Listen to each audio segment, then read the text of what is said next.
दिवसाची सुरुवात अशी बरोबर. गेल्या काही वर्षापूर्वीच एक मी डेली ब्रेड हे मधून मनन वाचत होतो आणि त्यामध्ये त्यांनी असं दिलं होतं की परमेश्वराचं वचन किती चांगलं आहे, ते आपल्याला किती आपल्या जीवनासाठी लाभदायक आहे. कारण मला ते मनन खूप आवडलं. आजच्या जर आपण जीवनामध्ये बघितलं तर आपण बघतो की डाएटचं फॅड चालू आहे. तुमच्या शरीराला काय चांगलं आहे हे ते सारखं आपल्याला सांगत असतात. कुठली ॲडव्हर्टाईज आहे, कुठे व्हॉट्सअप मेसेज आहे आणि आपल्याला शरीराला कुठली गोष्ट सूट होते, कुठली गोष्ट सूट होत नाही. प्रत्येक दिवशी तुमच्या शरीरामध्ये काय गेलं पाहिजे आणि काही वेळा आपल्याला व्हॉट्सअपला अनेक मेसेजेस येतात, हे खायचं आहे तुमच्यासाठी, हे खाऊ नका. आणि आपण कन्फ्यूज होऊन जातो. कारण काही वेळेस उदाहरणार्थ कधी एक मेसेज येतो की रात्री भातच खाऊ नये. अजून एक कधी दुसरा मेसेज येतो की रात्री थोडा भात खाल्ला तर चालेल.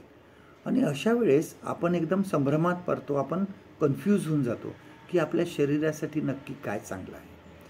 परंतु एक गोष्ट आपल्या आध्यात्मिक शरीराची खूप चांगली आहे, ती म्हणजे देवाचं वचन. ते 100% आपल्या आध्यात्मिक शरीराला उपयोगाचं आहे. ते आम्ही कधीही केव्हाही घेऊ शकतो. आपल्या जीवनासाठी ते खूप चांगलं आहे. ते किती चांगलं आहे ह्या पवित्र शास्त्रामध्ये आपलं बरेच अशी वचनं दिलेली आहेत. त्यातील थोडीशीच वचनं मी आज तुमच्याबरोबर शेअर करणार आहे. पहिलं स्तोत्रसंहिता 119 आणि 9 वचन बघा. Psalm 119 and verse 9. तरुण आपला वर्तनक्रम कशाने शुद्ध राखील? तुझ्या वचनानुसार राखण्याने. वचन, देवाचं वचन बघा, आमचं जीवन बदलतो. त्यानंतर look 11:28. Look chapter 11 and verse 28. तेव्हा तो म्हणाला, पण त्यापेक्षा जे देवाचे वचन ऐकतात व पाळतात तेच धन्य. बघा किती देवाचं वचन आपल्यासाठी उपयोगाचं आहे. त्यानंतर बघा स्तोत्रसंहिता 119 आणि 130 वचन.